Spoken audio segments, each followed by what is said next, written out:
एक कहावत है, जब गीदड़ की मौत आती है तो वो शहर की तरफ भागता है और जब पाकिस्तान अपनी अंदरूनी नाकामियों से घिर जाता है तो वह भारत को युद्ध की धमकियां देने लगता है।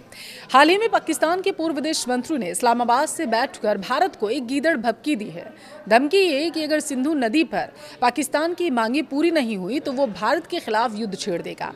लेकिन शायद पाकिस्तान भूल गया था कि ये 1960 का दशक नहीं, आज का नया भारत है। अमेरिका में भारत के राजदूत विनय क्वात्रा ने एक ऐसा कूटनीतिक बम फोड़ा है जिसने अंतर्राष्ट्रीय मंच पर पाकिस्तान के पाखंड की धज्जियां उड़ाकर रख दी। आज के इस वीडियो में हम बात करेंगे कि कैसे भारत ने पाकिस्तान को वाटर एग्रेसर्स के उसके झूठे नैरेटिव पर करारा जवाब दिया है। पहलगाम हमले का इस संधि से क्या कनेक्शन है और कैसे पाकिस्तान अपनी प्यास का ठीकरा भारत पर फोड़कर दुनिया को बेवकूफ बनाने की कोशिश कर रहा था। वीडियो को अंत तक जरूर देखिएगा। नमस्कार, आपके साथ मैं पल्लवी रविंद्र सिंह। देखिए, कहा जाता है कि भविष्य के युद्ध सीमाओं पर बंदूकों से नहीं बल्कि नदियों के पानी के लिए लड़े जाएंगे और आज भारत ने दुनिया को दिखा दिया है कि बिना एक भी गोली चलाए सिर्फ पानी की एक कूटनीतिक चाल से दुश्मन के होश उड़ाए जा सकते हैं। हमेशा परमाणु बम और युद्ध की खोखली धमकियों देने वाला पाकिस्तान आज खौफ में है। वजह कोई सेना या मिसाइल नहीं, वजह है सिंधु नदी का पानी। अमेरिका में भारत के राजदूत विनय क्वात्रा ने अंतर्राष्ट्रीय मंच से पाकिस्तान के उस विक्टिम कार्ड रणनीति को बुरी तरीके से एक्सपोज कर दिया जिसके तहत वो दुनिया के सामने भारत को पानी का लुटेरा बताता था। भारत ने स्पष्ट कर दिया कि सिंधु जल संधि कोई दान पत्र नहीं है, यह एक समझौता था जिसे पाकिस्तान ने अपने पाले हुए आतंकियों के जरिए दशकों तक लहूलुहान किया। देखिए, भारत ने सिंधु जल संधि को अचानक ठंडे बस्ते में नहीं डाला। इसके पीछे एक बहुत बड़ा ट्रिगर पॉइंट था। अप्रैल 2025 में कश्मीर के पहलगाम में वो कायरतापूर्ण आतंकी हमला हुआ था। इस हमले में 26 बेगुनाह लोगों की जान गई थी। यह हमला किसी और ने नहीं बल्कि पाकिस्तान और उसके पाले हुए लश्कर-ए-तैयबा के आतंकियों ने किया था। राजदूत विनय क्वात्रा ने अपने लेख में बिल्कुल साफ शब्दों में दुनिया को बताया कि इस दर्दनाक हमले के ठीक एक दिन बाद ही भारत ने सिंधु जल संधि को स्थगित करने का एक कड़ा और बड़ा फैसला लिया ताकि पाकिस्तान को घुटनों पर लाया जा सके, पाकिस्तान पर बिना एक गोली बरसाए पानी से उसे निस्तानाबूद किया जा सके। भारत का संदेश साफ था, आप हमारे नागरिकों का खून बहाएंगे और हम आपको शांति से पानी पीने देंगे, ऐसा अब और नहीं चलेगा। विनय क्वात्रा ने अंतर्राष्ट्रीय समुदाय को आईना दिखाते हुए स्पष्ट कर दिया कि पाकिस्तान जो आज खुद को विक्टिम या पीड़ित बता रहा है, असल में वही सबसे बड़ा अपराधी है। इस पूरे विवाद को समझने के लिए हमें 1960 में जाना पड़ेगा। 1960 में वर्ल्ड बैंक की मध्यस्थता में भारत और पाकिस्तान के बीच सिंधु जल संधि हुई थी। नियम क्या तय हुए थे?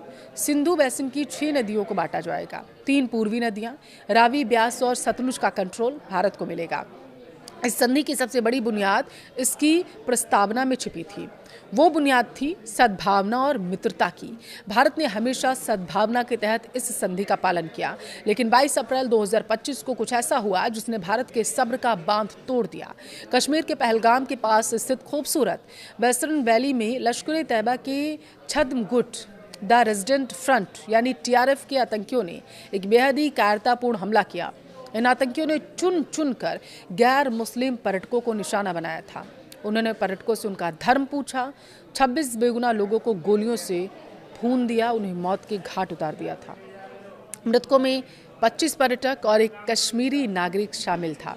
बताया जा रहा है कि यह साल 2000 के बाद कश्मीर में आम नागरिकों पर हुए सबसे बड़ा आतंकी हमला था। इसका मकसद कश्मीर की शांति भंग करना, पर्यटन को तबाह करना, सांप्रदायिक तनाव पैदा करना था। इस हमले के तुरंत बाद 23 अप्रैल 2025 को भारत ने एक सख्त कूटनीतिक फैसला लिया। भारत ने साफ कर दिया कि जो देश हमारे नागरिकों का खून बहा रहा है, हम उसके साथ शांति और सद्भावना के समझौते को जारी नहीं रख सकते। और इसी के साथ भारत ने सिंधु जल संधि को अनिश्चित काल के लिए स्थगित कर दिया। अब सवाल उठता है, क्या भारत का यह फैसला अंतर्राष्ट्रीय कानूनों के खिलाफ था? जवाब है बिल्कुल नहीं। भारत ने दुनिया को स्पष्ट कर दिया कि कोई भी संधि सद्भावना और आपसी भरोसे पर काम करती है। वियना कन्वेंशन के अनुच्छेद 60 के अनुसार अगर कोई एक पक्ष संधि के मूल उद्देश्यों का उल्लंघन करता है तो दूसरा पक्ष उसे निलंबित कर सकता है। पाकिस्तान दशकों से भारत के खिलाफ क्रॉस बॉर्डर आतंकवाद को बढ़ावा देता रहा।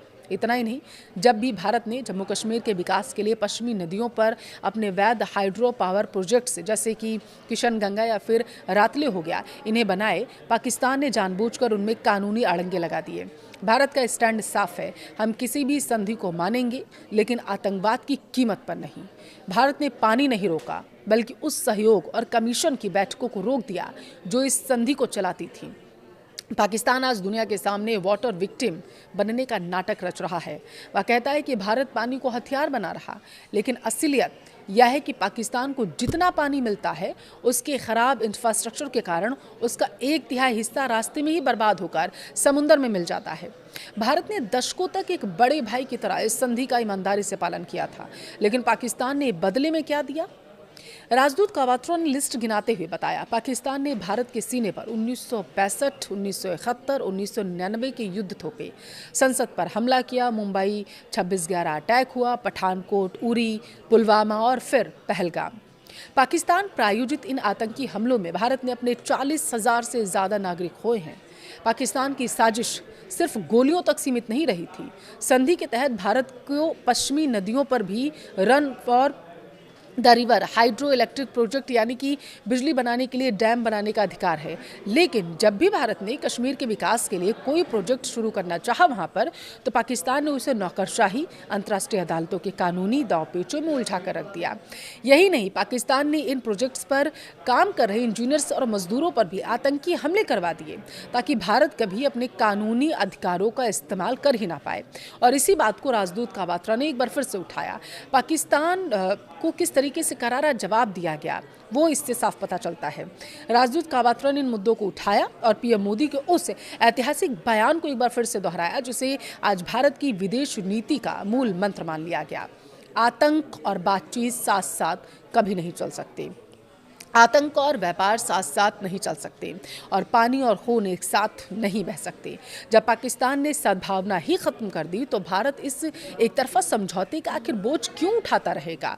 अब आते हैं पाकिस्तान के उस सबसे बड़े झूठ पर जिसे वो पूरी दुनिया में बेचता है कि भारत हमारा पानी रोककर हमें प्यासा मार रहा। भारत एक वाटर एग्रेसर है। विनय कावात्रा ने इस झूठ की बखियां उधेड़ कर रख दी। आंकड़े बताते हैं कि पाकिस्तान जल समस्या की सबसे बड़ी वजह भारत नहीं बल्कि उसकी अपनी निकम्मी नीतियां, कुप्रबंधन है। भारत से पाकिस्तान की तरफ जितना पानी जाता है उसका सिर्फ 40% ही वहां के खेतों तक पहुंच पाता है। 30% से ज्यादा पानी जर्जर नहरों और खराब इंफ्रास्ट्रक्चर की वजह से रास्ते में ही दम तोड़ देता है। बचा हुआ पानी बिना किसी इस्तेमाल की सीधा अरब सागर में बह जाता है। यानी पाकिस्तान अपने हिस्से का पानी खुद संभाल ही नहीं पा रहा, लेकिन अपनी घरेलू विफलताओं और आवाम के गुस्से से बचने के लिए वो हमेशा की तरह भारत को विलन बनाने की कोशिश करता है। विनय कावात्रा के इस बयान ने अमेरिका और पश्चिमी देशों के सामने एक बिल्कुल ही साफ तस्वीर रखती है। भारत का स्टैंड अब डिफेंसिव नहीं बल्कि पूरी तरीके से ऑफेंसिव हो चुका है। लेख के अंत में राजदूत ने पाकिस्तान को एक कड़ा संदेश भी दिया है। अगर पाकिस्तान वास्तव में भारत के साथ द्विपक्षीय मुद्दों पर सहयोग चाहता है या चाहता है वो कि कोई बात हो, तो उसे सबसे पहले अपनी धरती पर मौजूद उस आतंकी ढांचे को जड़ से उखाड़कर खत्म करना होगा जो वो भारत के खिलाफ इस्तेमाल करता है। भारत अब पाकिस्तान के दोहरे चरित्र को बर्दाश्त करने के बिल्कुल भी मूड में नहीं है, रत्ती भर समझौता करने के लिए तैयार नहीं। सिंधु जल संधि का भविष्य अब भारत के रहमो करम पर नहीं बल्कि पाकिस्तान के व्यवहार पर निर्भर करता है। आतंक रुकेगा तभी पानी की बात होगी।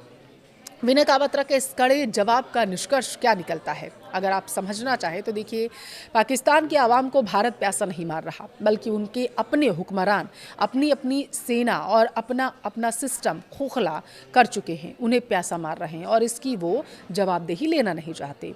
जो देश अपने हिस्से का 30 से 40% पानी सिर्फ इसलिए समुद्र में बह जाने देता है क्योंकि उसके पास ढंग की नहरें नहीं हैं, डैम बनाने के पैसे नहीं, क्योंकि सारा पैसा तो आतंकवाद में उड़ा देता है, वो देश आज अपनी नाकामियों का ठीकरा भारत के सिर फोड़ना चाहता है।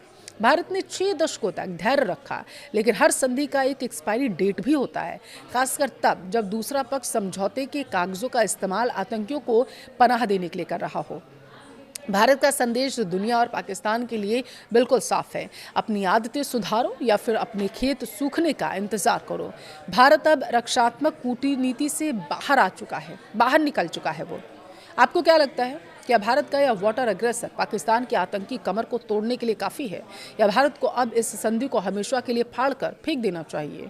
इस संधि पर दोबारा विचार ही नहीं करना चाहिए? आपकी राय क्या है, कमेंट में ज़रूर बताइएगा।